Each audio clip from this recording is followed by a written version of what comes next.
എങ്ങനെയുണ്ട്? ഇഷ്ടപ്പെട്ടോ? ഇഷ്ടപ്പെട്ടെ? കിട്ടിയാ പിന്നെ അല്ല കളറൊക്കെ ചേച്ചി ഓണം.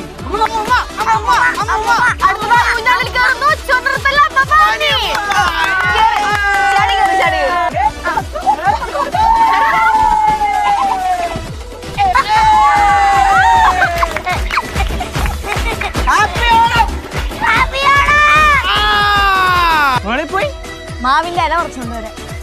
മാവിന്റെ ഇല പോയി ഇല പറിച്ചോണ്ട് വാ.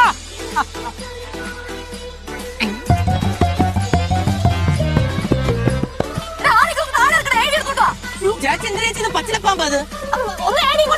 ഒന്ന് കുളിക്കട്ടോ.